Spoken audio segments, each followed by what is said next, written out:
I waited 2 weeks after they overlooked my resignation letter.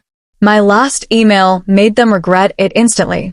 But before I share my story, please take a minute of your precious time to support our channel. Your support and love keeps us going. I handed in my resignation on a Wednesday morning, right before the staff briefing. I walked straight into Mr. Desmond Cole's office. No desk drop-off, no email attachment, no courier. I wanted him to take it from my hand. He took the envelope, raised one sculpted brow, and slid it under a stack of contracts without even glancing down. "Something on your mind, Tiana?" he asked, his tone smooth and faintly mocking. "It's all explained in the letter," I said, keeping my voice calm, the way I'd practiced all weekend. Desmond gave a lazy nod, already turning toward his ringing phone. "I'll review it when I get a moment." That single sentence captured everything broken inside Blue Earth Urban Renewal, the nonprofit where I'd spent 7 years building environmental justice programs across Atlanta and the wider Southeast. My dedication had become an inconvenience he'd deal with when he had time. 2 weeks crawled by. My notice expired without acknowledgement, no exit interview, no successor assigned, nothing. So I tried once more. When I knocked on his glass door, he was bathed in morning light, typing like nothing existed beyond the screen. "Excuse me," I said evenly. "It's been 2 weeks since my resignation. I need to confirm my departure date." He leaned back, fingers interlaced beneath his chin. "Let's be real with each other, Tiana. This performance? It's for attention. Where would you even go?" Heat rushed to my face, but I didn't blink. "The Mitchell Fund report needs final signatures," he continued. "The Oak Ridge flood control pilot still lacks analysis. The Green Block partnership launches next month. Go back to your desk, and we'll pretend you never had this moment of restlessness." That afternoon, I walked into HR. Carla Freeman, the manager, fidgeted with a stack of onboarding forms as I spoke. "He told us you're just looking for validation," she whispered, avoiding eye contact. "He said we're to ignore it." "That's not acceptable," I replied, my pulse hammering though my tone stayed steady. "My resignation is legitimate and must be processed." Carla glanced nervously toward the hallway. "Between us, Desmond is pull with the board. If he doesn't acknowledge your exit, no one will." That night I sat in my apartment surrounded by 7 years of binders, urban greening plans, river cleanup data, grant proposals, all stamped with other people's names. Work I'd authored buried under theirs. By dawn I'd made a decision. The next morning, I arrived 30 minutes early, arranged my laptop, and started working with unnerving calm. Colleagues noticed my quiet, the stillness that replaced frustration. During meetings, Desmond carried on his show. "What about integrating community outreach through high schools?" I suggested once. He waved it off. Impractical. 10 minutes later, he leaned forward, pretending inspiration. "I've been considering youth partnerships through local schools to deepen engagement." Heads nodded. I typed silently, every quote, every time, every witness. After a donor pitch where my entire slide deck appeared under his name, he cornered me in the hallway. "This resignation charade ends now," he hissed. "Nobody's irreplaceable, especially you." For 6 disciplined weeks, I kept my head down, and my record's perfect. Arrive first. Leave last. Document everything. On my self-set final day, I drafted a second message, this time to the entire board and every key donor. I attached files, timelines, receipts, then hit send. 20 minutes later, raised voices echoed from the conference suite. Desmond burst out, face drained of color. "She's exaggerating," he sputtered, waving his phone before a crowd of uneasy directors. But his hands were shaking. "My name is Tiana Rhodes. People who actually work in the field call me meticulous, steady, and exacting. I earned an honors degree in ecological systems, spent 3 years knee-deep in marsh mud and river silt, and then moved into strategy at Blue Earth Urban Renewal. By 36, I'd built a quiet reputation for turning complicated data into plans that neighborhoods could touch, shade trees on sun-blasted blocks, flood relief for homes that insurers had stopped returning calls to. Inside Blue Earth, though, I was fading by design. It started in my second year.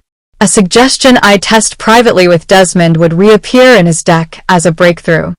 Small edits I made to methodologies showed up in final reports, credited to a rotating cast of initiative leads. By year 4, entire grant applications I wrote were filed with my name missing, replaced by whoever happened to sit closest to the board that quarter. When my promotion was denied, Desmond smiled over a printed evaluation. "You're not a collaborative spirit, Tiana. You get fixated on individual credit. We prize organizational wins here." The irony could have powered our office lights. 6 weeks before I handed him that envelope, the Harbor Line Watershed Pilot, the most ambitious project I'd ever architected, won national attention. I watched from a back row while Desmond and Patrice Ellison, his groomed successor, accepted the plaque for innovative community methodology. At the reception, I stepped into the restroom and heard Patrice's voice carry over running water. "Between us," she murmured to someone, "Tiana built the backbone. But she freezes in front of a room. Desmond says she's 2 numbers first for leadership." I stood in the stall, perfectly still. 7 years of being minimized snapped into focus. I wasn't unseen because I lacked skill. I was unseen because my visibility disrupted Desmond's myth. My resignation took 3 drafts: clean, professional, emotionless. For weeks' notice, effective immediately. When they pretended not to see it, something in me cooled. Not rage, strategy. If they refused to recognize my exit, they would feel my absence when I was gone. For the next 6 weeks, I built an arc of receipts. I organized 7 years of institutional knowledge into crystal-clear files. I logged every instance where my work was reassigned or renamed.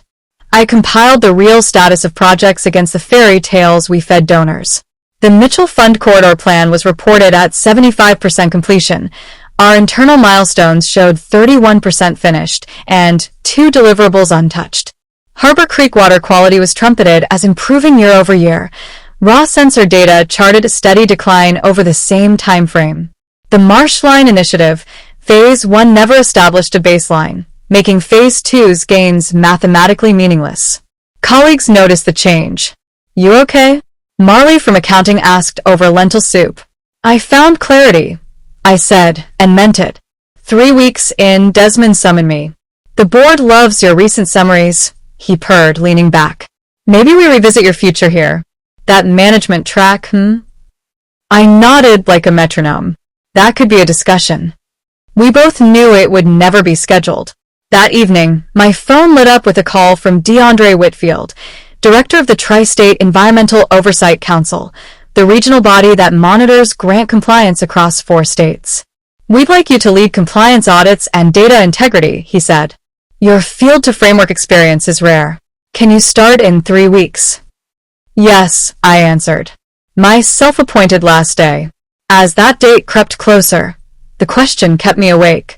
Would anyone read what I had assembled? Would it matter? I combed through my dossier one more time. It wasn't a screed. It was a ledger, dates, links, pull quotes, attachments. No adjectives required. On my final morning, I arrived early, closed every open loop on my to-do list, and sent the message to the board, to major donors, to the audit committee. Subject line: program status and documentation for continuity. Then I slid my mug into a box and folded my spare cardigan. By the time I reached the elevator with my small load of personal things, the conference room glass was full of reflections, directors rushing in, voices clipped, eyes hard. Patrice hovered at my desk, wide-eyed. "What did you do?" she whispered. I smiled for the first time in months. "I resigned." Within minutes of my message landing in inboxes, HR's Carla appeared at my desk. Her hands shook as she held out a printout. "The board wants to see you immediately," she said. "My resignation was effective this morning," I replied, placing my company key card neatly beside my keyboard. "Please, Tiana," she whispered. "They're insisting." I followed her into the conference room, where 8 board members sat rigid around the table. Desmond stood at the head, jaw tight, his usual charm hollowed out. Board Chairwoman Clarissa Vaughn gestured for me to sit. "Ms. Rhodes, would you like to explain the content of your email?" "It's self-explanatory," I said evenly. All supporting documentation is attached. These are serious claims, said Trevor Miles, the finance director. They're not claims, I corrected. They're records. Every dataset, memo, and timestamp was pulled directly from Blue Earth's servers. Desmond slammed his hand on the table. She's trying to sabotage us because she didn't get a promotion. Clarissa didn't flinch. The Harborline data you submitted to the national conference shows a 90% improvement in water quality. According to Ms. Rhodes's file, actual readings indicate only 38%. Would you care to explain that discrepancy? Desmond's voice wobbled. That's within a reasonable margin of variance. Statistical noise. Clarissa interrupted, her tone razor-sharp. And the Mitchell Fund deliverables, reported as fully met, but Ms. Rhodes's attachments list 4 incomplete tasks. The room fell silent except for the soft buzz of phone notifications as board members scrolled through the evidence. Why didn't you bring this to us earlier? Trevor asked. I tried, I said. My resignation letter was delivered directly to Mr. Cole. It was ignored. When I went to HR, I was told he'd instructed them to disregard it because I was seeking attention. All eyes turned to Desmond. His complexion turned the color of chalk. So, I continued, I documented everything to ensure this organization had an accurate record of its projects before my departure. This is character assassination. Desmond exploded. She's always been difficult, always convinced she's owed recognition for work I led. Like the Harborline methodology that earned you the national award? I asked quietly. Clarissa exchanged looks with the others. Ms. Rhodes, would you step outside while we deliberate? Through the glass wall, I watched them argue. Desmond's gestures frantic, Clarissa's tone clipped. Patrice hovered nearby until I caught her eye. Is it true? She whispered. About Harborline? You were in the restroom that night when you said I designed it. I reminded her. She flushed. I didn't think you heard. That's been the pattern all along, I said softly. No one thought I was listening. Moments later, Clarissa opened the door. Ms. Rhodes, we'd like to discuss the possibility of you remaining with Blue Earth in a senior capacity. I appreciate the offer, I replied, but I've accepted another position. May I ask where? The Tri-State Environmental Oversight Council, I said. Director of Data Compliance. The color drained from her face. The council oversaw every grant Blue Earth depended on. I look forward, I added gently, to continuing a fair and transparent relationship. Behind her, Desmond stood frozen, realizing too late that I now held the reins to the very system he had exploited. By Monday morning, I was no longer an employee of Blue Earth Urban Renewal, but by Tuesday, I was shaping the policies that would govern it. When I walked into the Tri-State Environmental Oversight Council headquarters for orientation, DeAndre Whitfield greeted me with a firm handshake. Welcome aboard, Director Rhodes. We've been eager for someone with your depth of project experience. My new office wasn't lavish, smaller than Desmond's glass fortress, but it overlooked the Chattaway River, sunlight glinting off the current. On the desk sat a small brass plate. Tiana Rhodes, Director of Data Compliance. During onboarding, DeAndre explained my charge. We've had recurring discrepancies across multiple nonprofits. Reporting doesn't always match performance. You'll design stronger accountability systems. Any groups standing out? I asked, already suspecting. He hesitated. Blue Earth is on the radar. Their numbers have been inconsistent. I'm familiar, I said, keeping my expression neutral. Over the next few weeks, I established new transparency rules. Every grantee had to submit raw environmental data alongside reports. Staff complaints required written acknowledgement within 2 business days.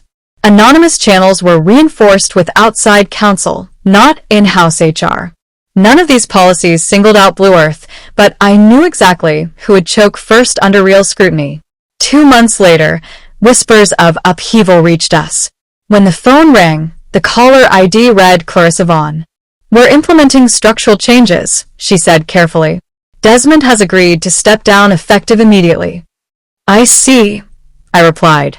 We hope the council continues to view Blue Earth favorably during this transition. The council holds all organizations to identical standards, I said.